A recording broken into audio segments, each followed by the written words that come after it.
Bon, ben là, je vais vous parler de ma KTM 1290. C'est une 2018. Je l'ai achetée usagée. Beaucoup savent que je ne suis pas issu du monde de la moto-aventure. J'ai déjà eu un DRZ 400. J'ai eu ma V-Strom 650 XT. Là, je me ramasse avec une 1290 R. C'est une machine capotée, vraiment capotée. C'est puissant, ça a 160 forces de moteur. C'est très puissant. Ça lève facilement. Tu donnes un coup de gaz, tu fais juste tirer un petit peu ses poignées, ça lève en douceur. C'est pas traître, même si la machine, elle veut juste rugir, elle veut juste graffiner. Je trouve, en tout cas, selon ma faible expérience, qu'elle est assez quand même douce. Ça fait bizarre à dire, là, avec 160 forces de moteur, mais c'est ça. Je suis pas un gars de motocross.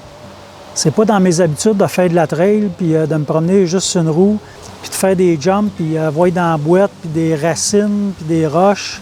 Donc, vous ne pouvez pas nécessairement vous fier à tout ce que je vous dis parce que j'ai pas vraiment de comparatif. Dernièrement, je vous ai fait une vidéo sur la Pan America de Harley-Davidson. Elle est vraiment exceptionnelle.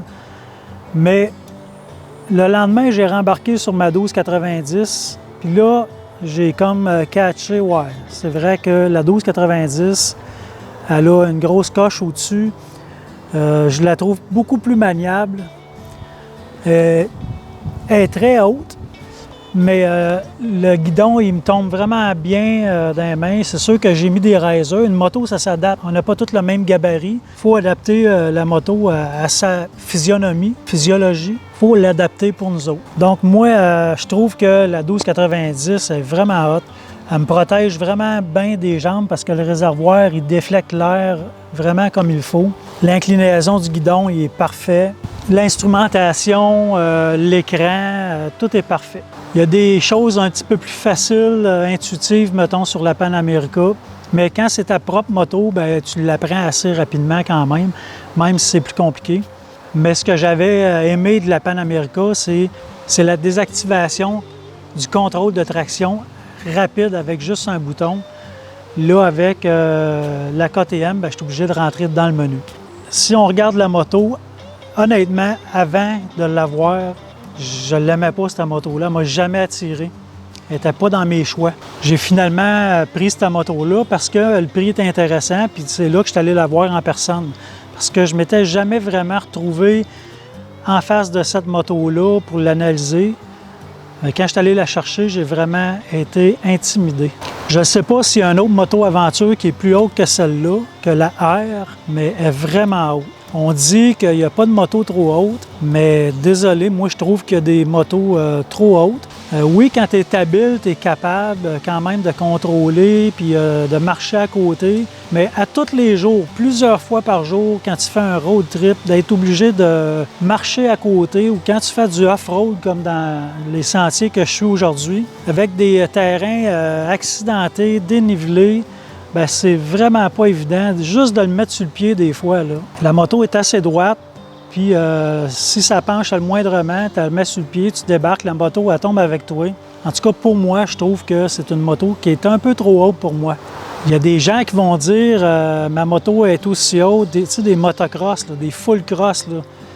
On s'entend que c'est peut-être bien haut, mais ça n'a pas le même poids que cette moto-là. Un motocross qui va tomber un peu sur le côté, c'est facile à retenir, mais une moto de ce poids-là, avec de la bagagerie pleine, des fois avec un passager, bien, c'est pas toujours évident. Mais là, j'ai vraiment comme projet de descendre un petit peu la moto, soit sans changer de siège. Je ne veux pas modifier l'amortissement pour m'enlever du confort parce que le vraiment gros point de cette moto-là, c'est la suspension, le confort sur la route. C'est incomparable. Incomparable. Si vous avez des trucs pour rabaisser cette moto-là sans handicaper la suspension, bien, écrivez-moi. Bon, étant donné que c'est une moto qu'on peut charger, mettre beaucoup de bagages, puis le lendemain, tout arracher, puis rouler seul, puis c'est une moto qui a une suspension avec un grand débattement, bien, ça fait que la moto peut être inclinée d'une façon de journée, puis de l'autre une autre journée. Donc, ça va changer l'inclinaison du fort en avant aussi. Il y a une molette qu'on peut avoir accès rapidement pour changer l'inclinaison du fort, fait que ça ne devient plus un problème. Personnellement, moi, j'ai opté pour des bagageries en tôle. Premièrement, quand je l'ai acheté, il y avait déjà 2 valises latéraux en tôle noir. Noir, j'adore le noir, fait que ça tombait dans mes cordes. Je les ai pas changés. Il y en a qui vont décider de mettre des valises souples. Quand tu fais du off-road, tu tombes, bien, il y a moins de chances que tu bosses tout puis que tu brises le frame parce que le racking, il est pogné après le frame. Les valises sont pognées après le racking. Tandis que des valises souples, bien, ça amortit le choc puis ça l'empêche de briser la moto plus. La différence, c'est que moi, je fais pas énormément de off-road. Je traîne des caméras, des trépieds, drones. Ça me prend vraiment des valises qui vont protéger mon matériel. Puis l'autre raison aussi, c'est que je veux avoir un accès vraiment rapide. Quand je débarque la moto puis je veux ma caméra vite, bien, je ne veux pas être obligé de dézipper un sac puis dérouler, puis, parce que souvent ces sacs-là sont étanches, sont repliés.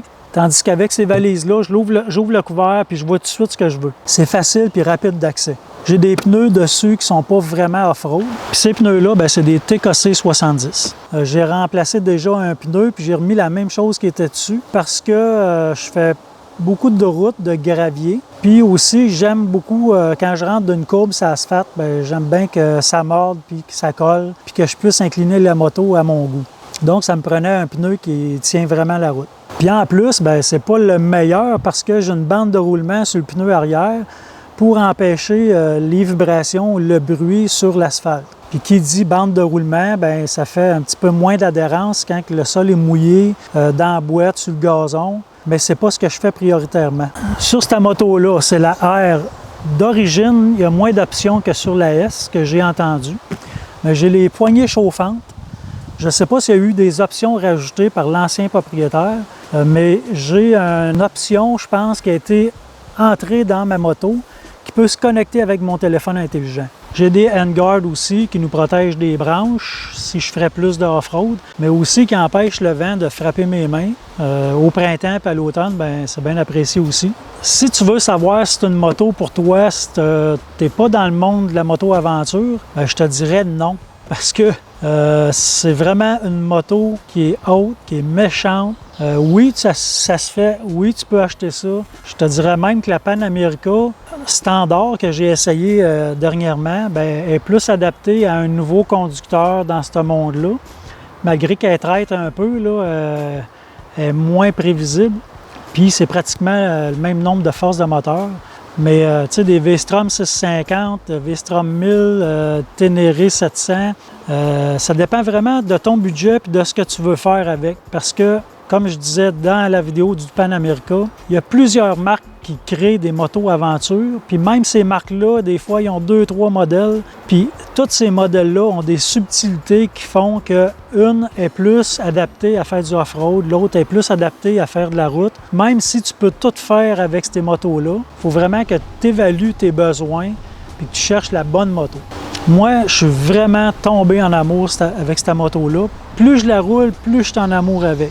Le seul bémol, c'est vraiment sa hauteur. Puis ça, je vais y remédier. Le confort, la puissance, l'agilité, le look, moi, je suis vraiment conquis, je suis vraiment comblé. C'est une moto de malade. La 1290, elle a des feux adaptatifs. Quand tu rentres dans une courbe, tu inclines la moto, bien, elle va éclairer dans la direction d'où ce que tu t'en vas. Tu vas avoir un éclairage avec un champ un petit peu plus élargi. Même si tu n'es pas dans une courbe, tu vas juste rouler sur le droit, sur l'asphalte, puis tu vas faire un peu de zigzag. Tu vas tout de suite voir le soir, quand il fait bien noir, les feux éclairés plus larges, plus que tu vas donner de l'inclinaison. Mais moi, j'aime bien ça. J'ai des feux anti-brouillard qui étaient dessus. Je ne sais pas si c'est l'ancien propriétaire qui les a mis ou s'ils venaient de série. C'est à ne pas négliger aussi parce que j'aime bien rouler de soir, puis même que je me promets bien un road trip de nuit. Je sais que c'est pas prudent, mais j'adore ça. Il n'y a pas de trafic, puis j'adore voir des animaux. Puis le soir, des animaux, on en voit. Le plat de résistance sur cette moto-là, c'est mon pot d'échappement, mon silencieux, Dr. Jekyll and Mr. Hyde. Je capote. J'en ai un set sur mon Road Glide. J'étais déjà en amour avec ça. J'ai acheté mon KTM, puis la première chose que j'ai mis dessus, c'est un Jekyll and Hyde. C'est un silencieux qui est quand même légal. Il rencontre toutes les normes d'antipollution puis de décibels. Donc, si vous auriez quand même une amende, ben, elle serait vraiment contestable parce que ce silencieux-là, il est homologué, il est légal. Mais moi, j'aime mieux prévenir que guérir. Donc, dans les petites villes, si tu ne fais pas de bruit, ben, tu ne te fais pas chaler. C'est un silencieux avec un clapet qui se rouvre puis qui se ferme électroniquement avec un bouton à la main gauche. Facile, rapide. C'est un clapet avec 3 modes, fermé à moitié ouvert ou ouvert complètement. Mais honnêtement, moi, c'est fermé ou ouvert. Si je veux du son, je l'ouvre, puis si j'en veux pas, je le ferme. L'avantage de ça, c'est que c'est rapide. Tu te lèves le matin de bonne heure dans ton quartier ou tu es dans un hôtel, tu ne veux pas faire de bruit, mais quand tu pars ta moto, il est toujours par défaut fermé. Tu peux sortir de ton stationnement, puis un coup, tu es sur la grande route, bien là, tu pèses sur le piton, tu ouvres ton muffler, puis go. Mais ça, c'est mon choix, moi. J'ai aussi un quick shifter qui me permet de shifter sans lâcher le gaz puis sans peser sur ma clutch. En off-road, c'est vraiment le fun. La moto a des crash bars, je pense, d'origine. C'est sûr que j'aurais aimé qu'elle soit full protégée. Pas parce que je veux l'échapper, mais je me sers de mes crash bars comme support pour mes caméras. Il y a des freins Brembo débiles. Même si ce n'est pas la version S avec une suspension électronique, ben il y a une suspension ajustable avec une molette assez rapide aussi. Puis la suspension est tellement écœurante que ben, tu niaises pas avec ça. J'ai changé souvent de moto dans ma vie, j'en ai eu plusieurs, mais là, je pense vraiment qu'il se développe une relation entre moi et le monstre. D'après moi, je vais la garder. Il y a un de mes abonnés qui m'a fait remarquer que j'ai pas fait aucune vidéo sur ma Rogue Glide que je possède depuis 2015. Donc, je vais le faire bientôt. Mais je pense que depuis que je l'ai, ça devrait être bon pour vous donner mes impressions. Si vous avez aimé la vidéo, je vous invite à vous abonner sur ma chaîne YouTube, comme je vous dis toujours. C'est important pour moi. Puis si tu es un motocycliste de n'importe quelle sorte de moto, n'importe quel style, c'est sûr qu'éventuellement, je vais faire une vidéo qui va te toucher toi directement. Parce que je fais des vidéos sur tout ce qui a rapport à la moto, tous les styles confondus. Salut la gang!